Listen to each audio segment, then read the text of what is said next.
Hello and welcome to another video. My name is Kian. I'm a first year medical student and today I'm going to be sharing some books and resources that I found really helpful when I was studying during my first year of medical school. Alright, so we will start with the books. The first book I would recommend is called The Board Review Series Physiology by Linda S. Costanzo. This book is amazing for basic physiology. The book is literally like this thick and it covers all of first year basic physiology and it really waters down the concepts. It focuses in on the key things that you have to know, and the best part is at the end it has 30 to 50 multiple choice questions so you can test your understanding of this basic physiology. I like this book because the layout was written in a very logical manner. The book was sort of organized in almost the exact same way that I write my personal notes when I'm in lecture, so it was very easy to follow. In addition, having such a clean layout is really helpful for things like physiology because sometimes your lecturers can be all over the place, so this book sort of ties it all together, presents it in a concise format, but also has it laid out in a very organized format so it's easy to make connections and see what is important. The next book I would recommend is called Clinical Neuroanatomy Made Ridiculously Simple. The title sort of gives it away. It is a book, again, this thick, and it takes very complex neuroanatomy concepts and just boils them down and explains them using everyday life examples so that you really understand neuroanatomy. This book probably saved my life. It really helps make things stick with its weird analogies, and I kid you not, it's like a children's book. It's really small, very easy to read, and it's very helpful for gauging what is important, especially in a clinical setting, but also teasing out those important parts from such dense neuroanatomy lectures. The third book I would recommend is called Neuroscience. It's by Lippincott's Illustrated Reviews, and the author is Claudia Krebs, as well as two other authors. This is a thick book. It's a big book. This, unlike the previous two books, I would never read front to back, but I would use it as a cross-reference book. So if there's a specific concept I don't understand, this book gets into the nitty-gritty details. Something else I love about this book, similar to the previous books, is that it has multiple choice questions at the end of each chapter, which were written in such a way that you sort of had a clinical presentation and then you had to tease out the important information from the clinical presentation as well as understand the basic underlying physiology or pathophysiology in order to answer the question. So it was a great way to gauge your understanding. The next series of books I would recommend are called Case Files. These are excellent books. They're designed for third year when you're on the wards. However, I found them really helpful for making my physiology and pathophysiology clinically relevant. So basically what this book does is it presents you with a written case and it tells you the physical exam, history, labs, and relevant imaging.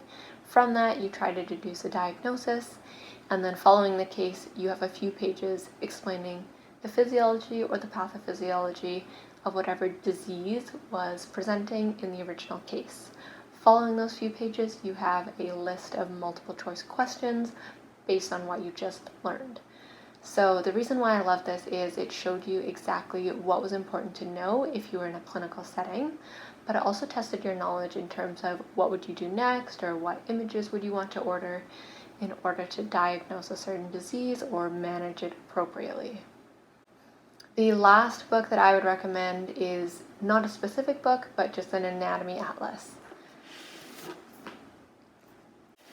A few things you may want to consider when you're purchasing an atlas is, do you want cartoon versions of the anatomy, which is what Grey's Anatomy is, or do you want photographs of actual cadavers with things labeled?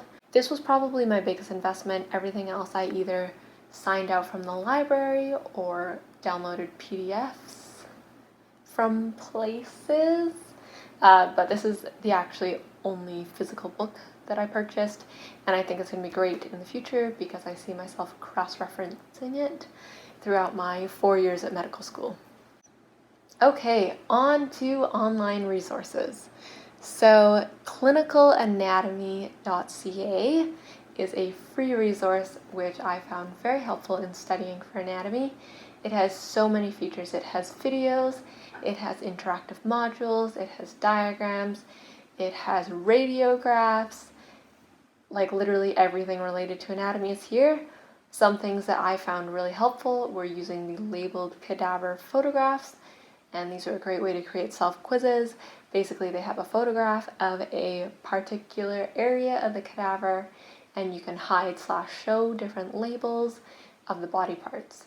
In studying anatomy, I found the transition from sort of textbook to the actual cadaver to be the most challenging, so this part of clinicalanatomy.ca was very helpful for this.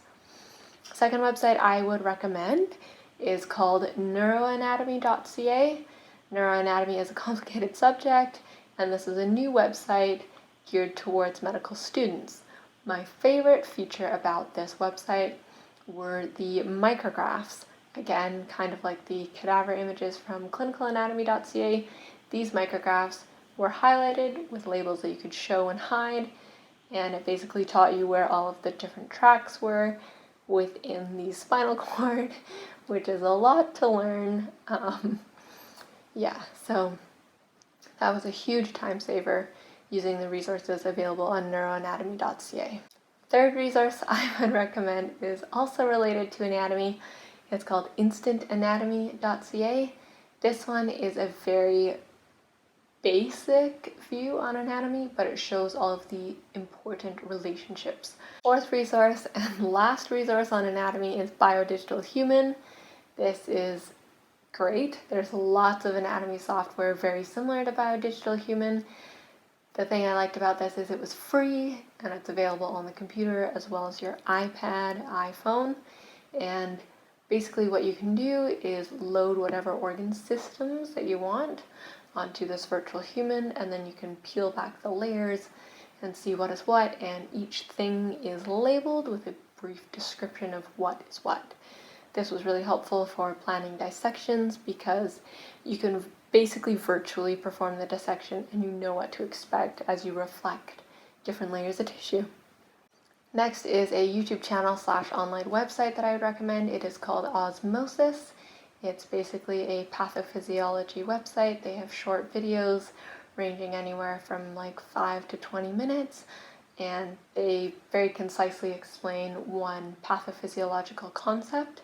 My favorite series of videos, I think, from them were the hypersensitivity type 1 to type 4 videos. They were excellent for explaining an isolated concept and sort of putting it all into context. The next YouTube channel I would recommend is called Medicosis Perfectionalis. This took a little bit of, I guess, getting used to. It's a person with an interesting teaching personality, but the person who teaches you basically has like a screen that they write on, and then they tell you what they're writing about, and the person who's teaching is actually like very sassy. Yeah, so it takes a bit of getting used to sort of that demeanor, but very great. I think the channel is geared towards people preparing for the USMLE STEP exams, but again, if you want to learn an isolated concept from a different perspective, or you're just tired of reading and you kind of want to hear it taught to you, this was an excellent channel. I personally really like the videos on everything related to blood and disorders of the blood. I thought those were really well laid out. Alright, that brings us to the end of the video. Thank you so much for watching. If you have any resources that you particularly enjoy, please feel free to mention them down in the comments. If you have any resources that you used a lot in second year of med school, or things that you found super helpful for your transition into clerkship, please let me know because I will be needing those come second year. Anyways, that's all for this video, and I will see you in the next one.